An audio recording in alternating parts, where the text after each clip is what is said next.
It's my feel-good breakfast show. Back to it, your feel-good breakfast show. It is Expresso. We're live here on S3.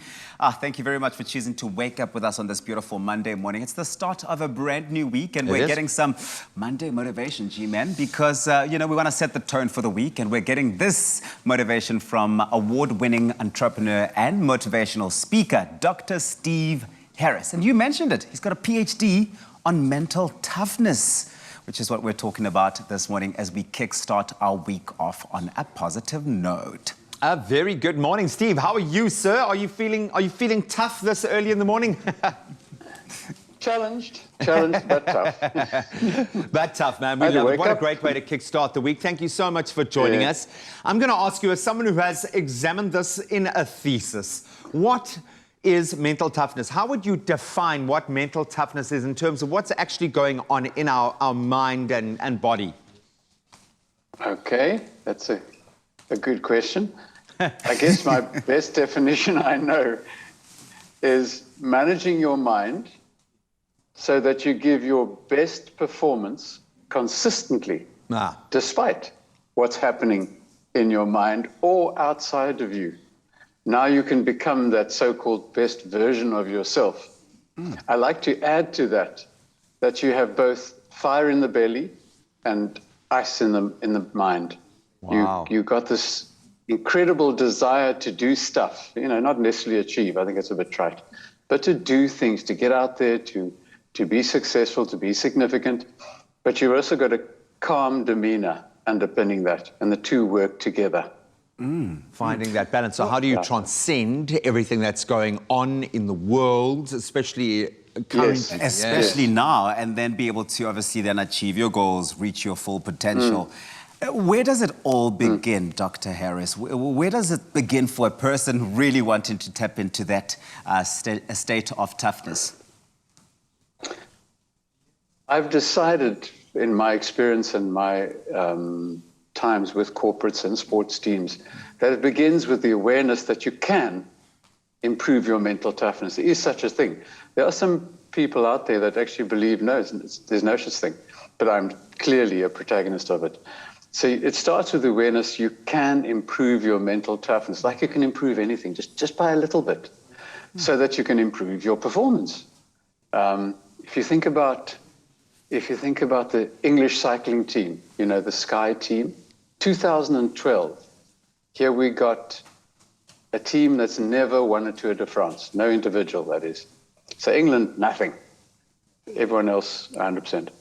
So David Brailsford comes along, is their new cycling manager, and says, can you imagine, to all the guys, can you imagine a situation where you can improve everything you do by 1%? The guys sort of think, well, yeah, okay.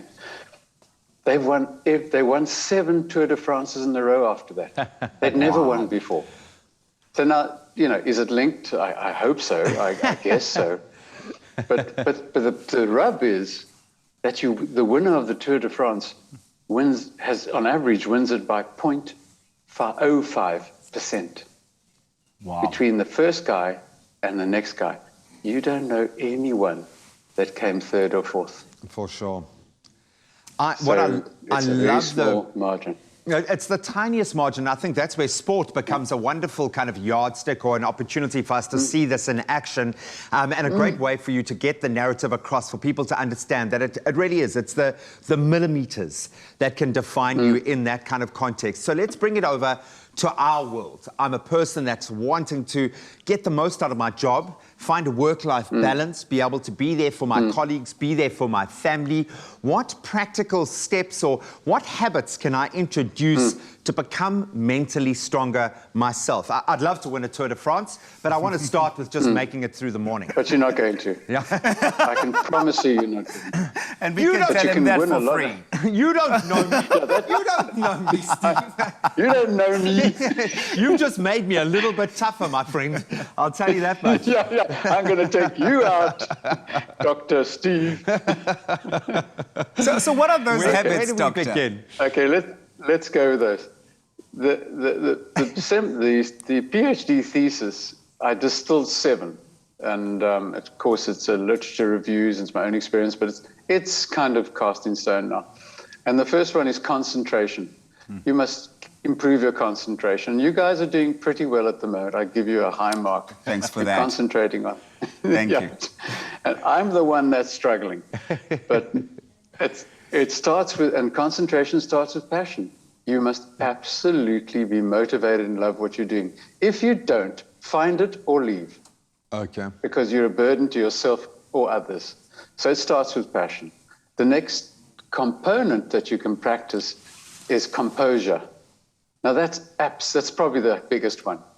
Can you, as Mihaly Csikszentmihalyi, big name, he's the guy that sort of invented this zone, this in the flow thing.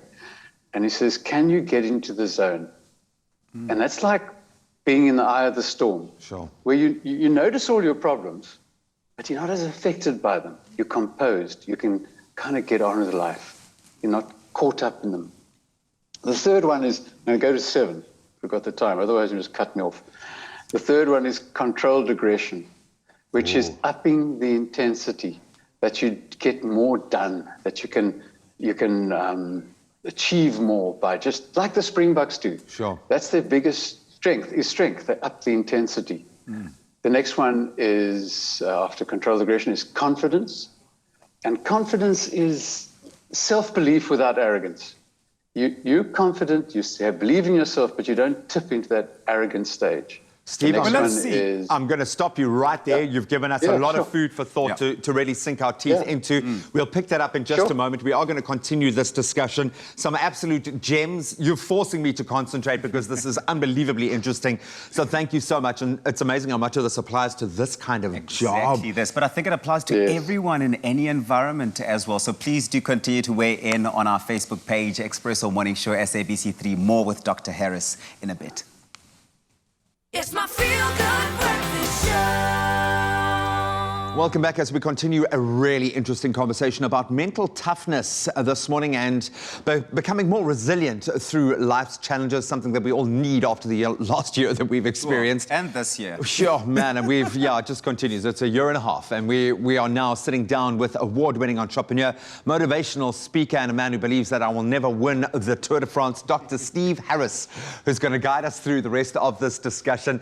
Steve, thanks so much for sticking around. Hugely interesting first half of the conversation. We're going to pick it up again because I think we left off on number 5 of the pillars that we need to focus on. There was concentration. Yes. There was getting into the zone, that composure. There was controlled Yeah, aggression. Confidence. There was confidence without arrogance. Where do we pick Yes. up from there? okay, calculated risks. This is where you use your curiosity with courage to innovate and improvise. So crucial, absolutely. The next one, I have to speak fast because your show's so short. Yeah, man. You pursue competence through learning, unlearning, and relearning. And the real problem one is the unlearning. We struggle with that. Sure. And I think of Alain de Botton's quote, and I love this one because it applies to me too. If you're not embarrassed by the person you were a year ago, the chances are you're not learning fast enough. Sure. And that's big. And certainly I look at some of the stuff I write and books and I think, oh, my word, did I write that? And the final one, you display commitment. You're neither trapped in gritting or thinking you got to quit, you reinvent. So those are the 7 I love that it. I suggest. And they sound simple enough, right? Because they're straightforward. We all do know and understand all 7 of those concepts. But how can mental toughness then help us in handling unplanned change? So when things happen around us and we suddenly have to reinvent or evolve or i.e. adjust. a global pandemic and a complete Yes. shutdown of absolutely everything on the planet. Yeah. Well, when you're mentally tough or tougher, you stop judging, you stop criticizing, you stop moaning and groaning and naming and blaming. And that takes away those energy leaks. Of course, we instinctively want to moan and groan, but if your praise versus criticism ratio is starting to err on criticism, you're not going to handle the pandemic. You're going to start blaming. It's going to be a pandemic. It's going to be, I'm going to go down that rabbit hole. Yeah. But nevertheless, it becomes a question of you're not responsible. These people are doing it to you. And I don't think that people that are complaining all the time quite know what it's like to listen to them. Yeah. No one tells them, I suppose. So that's how I believe you handle, and the lovely quote again, old George Bernard Shaw said, those who cannot change their mind cannot change anything. I love So it. Well, I suppose, yeah. Very, very powerful stuff. And maybe this is the thing, because we've had this wonderful bird's eye view of how humanity, how South Africa has dealt with what we've gone through over the last year and a half and evolved. There is a silver lining here. There is an opportunity. We are being forced through this gateway where we have to reimagine ourselves. Why is it so important to continue that evolution, to, as you say, keep moving forward so that we can look back and be embarrassed at our previous version of ourselves? Why do we have to keep reinventing ourselves? I think because most of us want to be relevant. Instinctively, we want to be part of the game. So we search for answers. We get a qualification, we get experience, and that's relevance. But to evolve, you need to go from relevance to remarkable. So you up the game a bit and you start benchmarking all over the place and seeing, well, how do other people do it? How can I become remarkable, not just relevant? But the real key to mental toughness is to become rare. How do I become rare and find new answers? And that's not when you question the answers anymore. That's when you question the questions. So that's the evolution. When you start questioning the questions, now you're in the mental toughness zone. And someone who did that very well was Freddie Mercury. You must recall that he joined pop and opera. The managers thought he was crazy, but he wasn't. He did it. He did it. And so I those think are it my... starts with preparation, right? That I preparedness. I love this. My friend, I would imagine you cost about $1 million an hour, so I know we can't lean on you personally, but I really do appreciate the fact that we've had you here. So here's something I'm going to throw out to you. I know there's a few more books in you.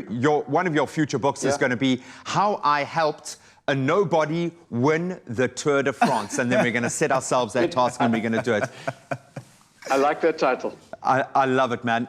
You've been amazing this morning. Thank you so much. I can understand why you are seen as the guru that you are. And hopefully we've given you guys at home just a starting point to start thinking about your own resilience, your own mental toughness, so that when the chips are down, you can rely on your inner strength. But an amazing conversation. Thank you so much. Stop complaining, stop moaning, evolve, do something about it. I need to stop complaining about meat-free Mondays. It feels like you're complaining right now a little bit. I need to stop complaining about it.